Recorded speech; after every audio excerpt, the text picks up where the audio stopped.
I'm deep in the reads. You may remember me from before I left on my trip to Peru a couple months ago, but I'm finally back and I'm ready to talk about books again.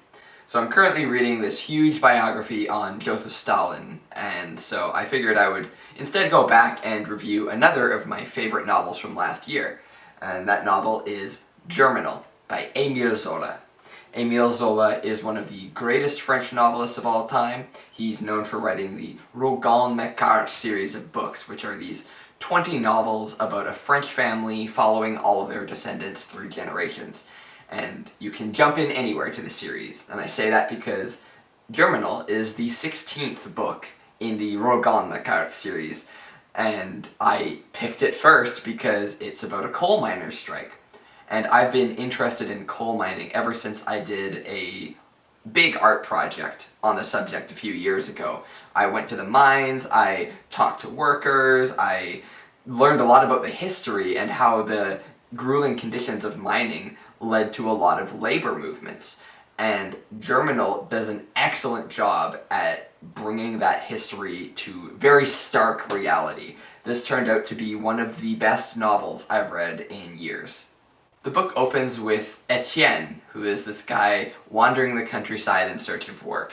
He comes across the mining town of Montsou and meets the Mahieu family, who have been working in the mines for generations. He quickly snags a job with them, and then the first 100 or so pages is just a single day in the life of this town, where we're very quickly immersed in the bleak atmosphere and the grueling conditions that these people are forced to work in, hundreds of feet underground in this pitch black labyrinth. There's, back-breaking labor. You see that the older people are crippled from years of work. They're coughing up blood and coal from the black lung. The entire town is kept in extreme poverty and extreme ignorance. A lot of them can't even read or write.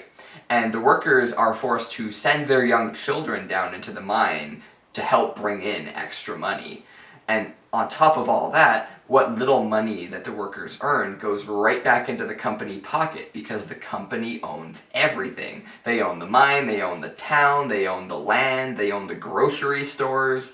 So you really see that there's like this cycle of violence going on. You get the sense from just how vividly everything is detailed that Zola has really seen this kind of stuff and he's experienced these injustices firsthand. There's this palpable anger on the page that's just infectious. So by the time the strike is called, you want to see shit burned down. You're just like, yeah, get back at these bastards! As the workers become more conscious of just how badly they're being fucked over by the system, the strike culminates in several extremely dramatic flashpoints, which are shocking to read even now. And that's where I have to mention that Germinal was the most suspenseful book I read all last year. It had me on the edge of my seat multiple times, especially when it came to certain mining accidents or the more aggressive parts of the strike where you're like, oh my god, what is going to happen? It becomes quickly clear to you that the characters in this book do not have plot armor. It's shocking because this book is 140 years old, so you expect certain sensibilities, but no, this book pulls no punches. The violence can get extremely grisly. There's a lot of frank depictions of sex and also sexual violence, so it's definitely not for the faint of heart. I was just really surprised at how modern this book felt. Etienne is swept to the leadership role in the strike, and he and other workers start debating strategy and reading all this political theory. They're trying to connect with the International Workers Association to help fund the strike. Now, you could say that this is where the messaging of the book gets a little bit heavy-handed, but because of the story, you forgive it, right? Because stuff like this was happening all over Europe at the time, and strikers and activists were sharing these political pamphlets and debating this kind of stuff, much in the same way as the characters do here. The strike isn't overly romanticized either. A lot of the protagonists are very flawed people. Even though I admire Etienne for his courage during the strike, he's very hard-headed and has this anger issue which causes issues throughout the story. Other workers involved in the strike seem prone to vengeance instead of constructive activism, especially as the strike drags on and the desperation increases. And then on the other hand, you have some workers that get so beaten down over the course of the story that they lose the will to offer any resistance to their oppression at all. You also see what happens when discipline breaks down and that righteous anger gets lashed out in unproductive ways.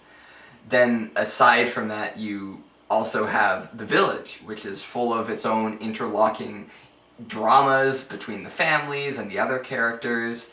There's a love triangle that I wasn't really a fan of. But yeah, overall, I connected to the characters pretty well, and even the hateable ones like Cheval or the mine managers were pretty engaging. The book does an excellent job of contrasting the two social classes of Malsu. After spending a good amount of time seeing the poverty and the hard labor of the working class, you're suddenly dropped into this scene of these rich people sitting down to tea and discussing their daughter's marriage prospects like it's a frickin' Jane Austen novel. And then the butler comes in and he's like, oh, there's this dirty beggar woman coming up to the house, and then it turns out to be the mother of the Mahue family begging for scraps. It's just this really shocking way of showing you just how severe this class disparity is. And the rhetoric from the wealthy family is just the kind of thing you're used to hearing today, like, oh, why don't they pull themselves up by their bootstraps, and that's no attitude to have, you'll never get anywhere with that. Oh, just work harder, then you'll be able to improve your condition. And they don't really realize the irony that they are directly responsible for putting the workers in a condition that's almost impossible to improve without radical reform. Zola was considered one of the founders of naturalist writing, which has a lot of elements to it, but one of the important elements is that naturalists tried to show that the circumstances and the upbringing of a person informs who they become. Now, that might seem obvious to us today, but it was kind of unique at the time, especially because naturalists used this observation to make social critique. So you can see that pattern playing out a bunch of times throughout the story. For example, you see all the many ways in which poverty affects who a person can become. There's a lot of abuse and addiction in the community. Everyone's frustrated and angry, but they can't really take that frustration out on the power structure, so they take the aggression out on their spouses or their kids. There's also the fact that all these kids are working from a very young age, and they're cramped into these very tiny houses with like 3 generations under one roof. So there's no privacy, they are witness to all of the abuse and the sex, and they end up emulating all the toxic dynamics they see among the adults amongst one another from a very young age, so that's pretty disturbing in itself. And of course, nobody really has the time or the money to seek an education, so they can't really get jobs anywhere else. And so all of this means that the cycle is just going to continue and continue, and all of this is also an argument against the rich people who are saying things like, oh, just better yourselves, just pull yourself up by the bootstraps. Well, they're living in conditions that make it nearly impossible to do that without a revolution. Obviously, Germinal has a lot going on in it, but I don't want to scare anyone away or make them think it's too literary or anything. I found this to be really accessible, especially given how old it is, and even though there's a lot of moving parts in the story, Zola is able to keep it focused by continually ratcheting up the tension in the strike. It's a really engaging book all the way through, and it has just an absolutely unforgettable ending. It's also an incredibly relevant and important book even now.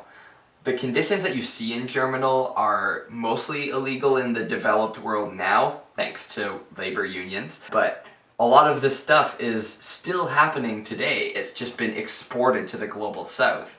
And a lot of labor protections are gradually being stripped away from a lot of developed nations as well. So it's really important to keep mindful with books like this, which do an excellent job at dramatizing the struggle of the working class. The only teensy problems I had with this book was I found it to be a tad melodramatic and heavy-handed in places, and I wasn't the biggest fan of the love triangle. But those are such minor concerns. This book gets an 8.5 out of 10 from me. I thought it was a really excellent novel. It's obviously not for the faint of heart, but if you're looking for a classic novel that's compulsively readable and suspenseful with good characters and a powerful message, then oh my god, you gotta check out Germinal. Like, I don't think it gets nearly enough attention, so if I can inspire anyone to read this, I'll be so happy. So yeah, I guess that's my review. Have you read Germinal? I'd love to hear your thoughts on it. If you've read any other French classics, they seem to be a hit with me, so I'd love to hear recommendations. So yeah, I guess we're done here. Be sure to like, comment, and seize the means of production, and I will see you next time. Bye!